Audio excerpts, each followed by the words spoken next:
Hello everybody, welcome back to my channel. If you're new here, my name is Bella. I'm a seamstress and I want to teach you how to sew. A few videos ago, I talked a little bit about my fall wardrobe and sort of what sewing projects I'm planning coming up. I took a lot of inspiration from Pinterest in that video. So today I wanted to continue talking about fall sewing inspo, but I wanted to take a little bit of a different approach. So instead of going to Pinterest, I'm going to go to my Lutterloh system. This is a pattern drafting sort of kit.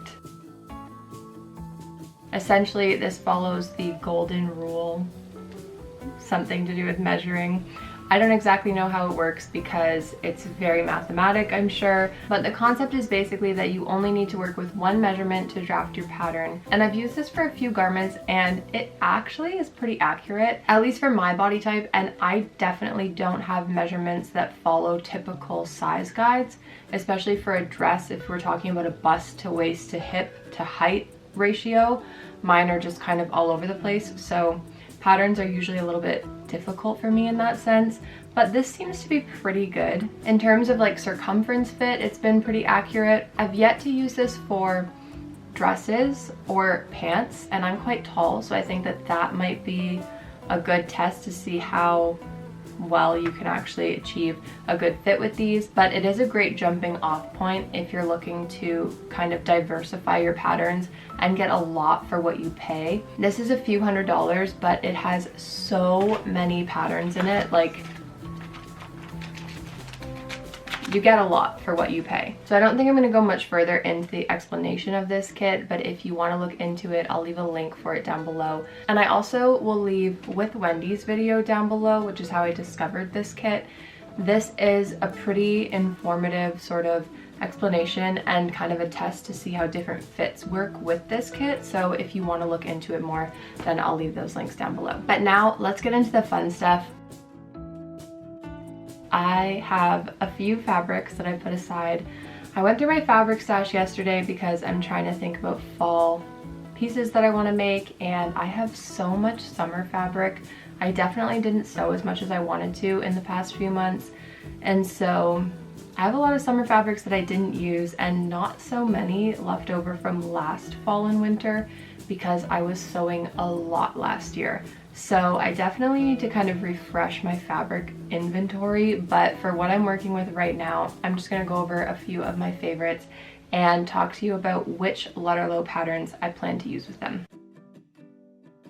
The first fabric we have is this beautiful, beautiful vintage navy blue velvet. I'm not exactly sure when this is from, but I was gifted it by somebody that gave me a huge bag of vintage clothing and fabrics, and this is just absolutely beautiful. This is one of my fabrics that I've been saving for quite a while, probably for the past maybe 2 years I've been saving this, and I think that a few Letterlow patterns here would be perfect for it. With really special fabrics like this, it's such a debate because this is quite a basic fabric. Navy is a pretty neutral color. This kind of goes with everything. It's not like something super standoutish. So the debate for me is, do I make a really beautiful sort of basic with this, or do I save it for something that's a little bit more special occasion that I won't wear too often? I really don't know, but my first option for this fabric is this beautiful dress. I don't know exactly how I feel about the belt on this, so I think I would do it without a belt, but it does have these really beautiful cinching details at the waistline,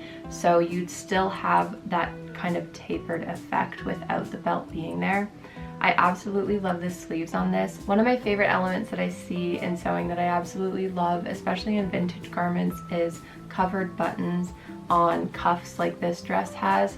I just think they're the cutest little custom detail, and I absolutely love that when it's done in velvet. I think that's my favorite way to see covered buttons. So adding a little element like that on these cuffs I think would be so pretty, and just kind of send it over the edge to be a lot more custom looking. I'm not 100% on the length of this. I think it would be maybe a little bit more versatile for me if I cropped it to be just kind of like mid-thigh, just above the knee sort of length. And then I would pair it with like a nice black tight and a high boot or something like that. I think making it a little bit shorter might make it more everyday kind of feeling, but I also do like how special it looks with a longer length. I think that would also be really pretty. So this fabric leads us right into our second look, which is this skirt. I really got into longer skirts this past summer, and I think they'll be a great piece to transition into my fall and winter wardrobe. Especially where I live, it does get really cold, so it's kind of practical because you can't really see what you're wearing underneath, so you can be wearing layers and layers of tights and leggings and still look really chic on the outside. So I really want to get into more long skirts this fall. And I think velvet is a perfect material for that because again, it's practical, it is really, really warm. I might have enough of this fabric to do the short version of the dress and the skirt, or what I could do if I don't quite have enough fabric to do both, but I still really want a skirt and a dress out of this, is I could just slightly taper this skirt a bit more so I use less fabric. But I do think that the way that this pattern flares out would be really, really gorgeous with this fabric, especially if I cut it on the bias. I think that the way that the fabric would move would just be so stunning because this has a really nice weight to it. So I think it would be displayed really well with that sort of tapered out kind of line. The next pattern that I'm looking at is this really cute, just kind of A-line mini skirt. This is a really, really simple pattern to even just draft yourself. There's not that much going on with it, but this one does have a really cute zipper detail down the front. I don't know exactly how I feel about the zipper. I think I would rather buttons or something like that, or maybe no detail there at all, just use that as a fold line instead. But the fabric that I'm considering for this is this kind of fuzzy beige. It actually matches what I'm wearing perfectly. I don't exactly know what this is because it's not wool, I don't think, and it does have a knit sort of weave on the back of it, but then the outside does look like wool. It kind of smells like wool though. You know how wool has a specific... This is just a really nice, again, pretty thick material, so it would be really practical. Even though this is a mini skirt, you would have a little bit of added warmth with this fabric. So I really like that option for fall, taking these kind of like transitional silhouettes like a mini skirt that can be worn in the summer, but then making them out of something that's a lot thicker and warmer so that it can transition you from fall to winter. This is a remnant of fabric that I have left over from a coat that I made my boyfriend, so I'm not exactly sure if I'll have enough of this left or if it can kind of like piece together in the right way, but I'm really hoping that it does. So if it doesn't exactly piece together properly with this specific pattern, I might still try to draft some sort of just straight mini skirt. I think will be a really great basic to have in this fabric. This next pattern is this really, really adorable jacket. I absolutely love this. This has been on my list of things I've wanted to make with the Letterlow kit since I got it in the mail. This, I think, is maybe my favorite pattern out of this whole kit, but I've been wanting to save it for the right fabric. And I've also been wanting to save this fabric for the right project. So I think this might be it. This is a beautiful vintage bubblegum pink houndstooth wool. This is probably my favorite fabric I've ever owned, and I've been saving it for quite a while because I really want to do it justice, and I think that this jacket might be the perfect project for this. If you've been following my channel for a while, I think I talked about this maybe in a spring sewing inspo video, and I said the same thing, that I've been wanting to find the perfect project for this, and months later I still haven't, but I think I'm finally gonna bite the bullet on this and actually cut into this, which is the scariest thing ever. I have quite a bit of this, so I'm gonna see how this pattern sort of lays out and see if I have enough left over to make any sort of matching element, because I think a mini skirt to go with this jacket, if I have enough fabric, would be really, really cute. Maybe if I don't have enough for that, like a matching hat, maybe? I don't know. I really hope I have enough left over, so really, really, really excited about this one. This next pattern is just a really great wardrobe basic. It's this slim fit turtleneck long sleeve shirt. I absolutely love shirts like this. I have them in as many colors as I can get my hands on because I use them almost every day in the fall and winter as either just a top alone with jeans or trousers, or as a layering piece for when it's a little bit colder. Having a layer that's like very close to you is so important in cold weather. And I also love the added accent of a turtleneck kind of poking through whatever you're wearing on top of it, especially in a neutral tone. So for this pattern, I'm thinking about using this like burnt brown sort of. This is a very fine ribbed, like spandexy sort of material. I don't know exactly what this is called, but you can probably imagine what this is by the way it like bounces and slinks. I don't know, I'm sure everybody has felt a fabric like this, especially if you're an avid thrifter. This fabric is everywhere in the thrift store. I have a lot of this, so I think making a matching skirt or trousers, I think a skirt might hang a little bit better with this fabric, but I think that would be a really nice addition, so I could wear them together or as separates to layer with other pieces. Just really great basics to have in my wardrobe, and a color that kind of goes with almost everything I own. The next project that I have in mind is really, really fun. I find that I'm a little bit more creative, or maybe just enjoy projects more, when I start with a fabric in mind and then find a pattern or make a pattern to kind of go along with that, as opposed to finding a pattern that I love and then trying to find a fabric that works with it. So this one is really exciting because I have this amazing upholstery fabric. It's this beautiful baby blue and cream floral pattern. I've had this for ages. When I bought it, it was on sale for I think $2 a meter. So I got a ton of it. And for the past 4 years, it's been on my bedroom wall behind my bed. I installed this from the ceiling to the baseboards all the way across one wall. It's one of my favorite things that I've ever done in my space, but I was ready for a change. So I recently removed this from my wall, and now I have tons of this fabric. So I thought this would make a really, really beautiful coat, just as a little way to use up the fabric, because I'll still have so much more left over after this. So if it doesn't work out, I can just keep making coats until I find the right fit. But I thought something that has that sort of 60s look to it, a little bit oversized, kind of bigger sleeves. I have a few coats like this that I can sort of work off of, but in terms of drafting kind of the base jump off point for this pattern, I thought that this coat from the Lutterloh kit would be perfect. I really like the stand-up collar on this coat. I think that's a really kind of vintage element. You don't see that a ton in coats anymore. I thought that a fur accent would be really pretty on this coat. I have a whole bunch of faux fur scraps, I think, in my closet somewhere. So I can dig those up and see if any of them would go really nicely with this. I think a cream or a brown would be really nice as an accent. I like that this collar gives me a great opportunity to put a fur accent there, and then I think along the arm cuffs would be really pretty as well. I also love the opportunity in this coat for some statement buttons. I basically just want to make like the modern vintage coat of my dreams. Of course, I can't forget about the lining fabric. I think if I go through with this and try to make it really special, the lining will be maybe the most fun part. One of my favorite parts about vintage coats, because I have such an extensive collection, just as much as I love the outside of them, I absolutely love seeing what lining fabric they chose. They're usually really beautiful satins. Sometimes they have fun print, a monogram even. I just think it's so special that they put so much time into something that people weren't really seeing. So I'm really excited to attempt this. So excited that I want to start this soon, even though it's still like 20 degrees outside. But you've got to be prepared.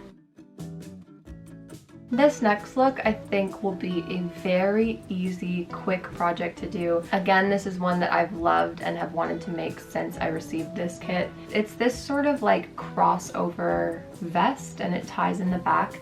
I think that this is just a really nice layering piece, especially for colder months. Like, I find fall and winter outfits, I get really excited at the beginning of the season, and then I'd slowly start to just kind of slip into a really basic, almost uniform. And I think that the key with that is having good layering pieces. So something like this vest that you can just throw on top of a really basic outfit, but the fact that you layered something on it is what makes it interesting. So for this, I'm thinking this black crepe material. I have this with me right now just as an example, but I have more sort of just basic black crepes in my fabric stash that I'll probably use for this, because this is quite special. This is from my grandma. It's a vintage crepe.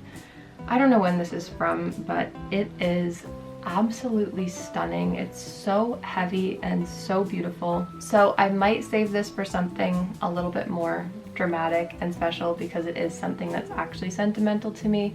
I don't want to just let it sit here and not use it, but for a basic like this, I don't know if this is exactly the fabric I'll use, but a black crepe I think for this top would be a really great jump off point. If you have this kit and you're a little bit intimidated by it and are looking for a bit more of a beginner's project, I would recommend this one. I think it could also be quite versatile in terms of fit, if that's something that's worrying you if you have this, because this does tie up in the back, so that gives you a little bit of flexibility in terms of fit and kind of how you prefer to have your garments fitting. So if you have this kit and are too scared to use it, like I was for a while, maybe start with this. It won't take too long and it will kind of give you a good feel for how the fit works, at least in terms of tops in this kit. So speaking of a special garment to make out of this black crepe that I have, I really love this dress pattern. I will say, first and foremost, similar to the first dress we looked at, I don't really like the belt. I'm not a big belt person, especially on dresses, and I would probably shorten this a bit, also just to make it a little bit more everyday friendly. But mostly what I'm focusing on with this is the top. I might even just take the top pattern and use it as just a standalone top without a bottom, or maybe make the skirt detached so that I have the versatility of going from a full look to separate pieces. But mainly what I love about this is the collar, the shoulders, and the sleeves. I think that if I use this black fabric for those, it would just be very dramatic and beautiful, and the weight that this crepe has, I think it would just hang so nicely. And then I actually would love to remake a bow similar to the one in this photo. I really love a bow detail. If you've been following my videos for a while, you know how I feel about bows. I love them. So I think doing this accent in white of some sort, maybe laces, I have a lot of vintage laces lying around, and maybe embellishing it with some pearls and sparkles would also be really pretty. You could even make the bow detachable, so it can kind of go on anything, and this dress can just be a little bit more basic, but I think I'd probably just go for it and sew the bow right on, because if you're gonna do a bow, just do a bow. The very last pattern that I want to look at is a bit of an interesting one.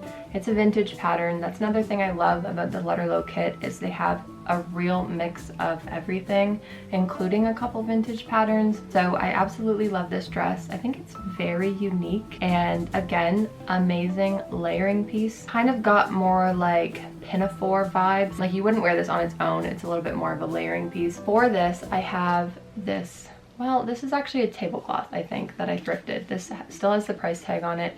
This was $3. I purchased this over a year ago, just after I got the Lutterloh kit and just after I started my YouTube channel. And I started a video. I don't even have the footage anymore because it was so frustrating. It was when filming videos was so new to me, and it was just too overwhelming to try to sew something new and film it at the same time. So that is why the picture of this pattern is all wrinkled up, because when you're drafting the pattern, you need to fold it quite small if you're working with small pattern pieces. If you have this, you probably know what I mean. And if you have a different method that doesn't require doing that, please let me know, because it's very annoying. I attempted to make this pattern out of this and was just failing miserably. This was a little bit advanced to go for one of my first projects using this pattern kit. It still might be, so I don't know if I'm just like totally scarred when it comes to this fabric and this pattern because of my failed attempts in the past, but I really want to incorporate this somehow into my fall wardrobe. So whether or not I take exactly how this pattern works and make something out of it with this fabric, or if I just kind of take inspiration from this and make a bit of a jumper sort of style dress with this fabric. Either way, I think this is the perfect fabric for fall. It's just adorable. It looks like a fall tablecloth because I think that's what it was. Okay, that is it for my fall sewing inspo using the Lutterloh kit. If you're interested in this kit, visit the links down below and you can find out more about it from people that explain it probably a little bit better than I did. But I think it's a really amazing tool to have if you sew a lot of clothing. I think it's definitely worth the money. If you're just starting out sewing and working with patterns, I wouldn't necessarily invest in this just right off the bat because it doesn't have pattern instructions. So it does help if you have worked with a lot of patterns in the past so that this can be a little bit more intuitive for you. And I wouldn't want to recommend something a little bit expensive and someone not feel like it was worth it. So do your research, but if you sew a lot of garments, I think that you would probably find it worth it. But either way, even if you don't have this kit or aren't interested in it, I hope this still gave you a little bit of inspiration for your fall sewing projects. So if you enjoyed it, please give it a like down below. That helps my channel out a lot. And subscribe if you want to see more videos like this in the future. I'll see you back here next time.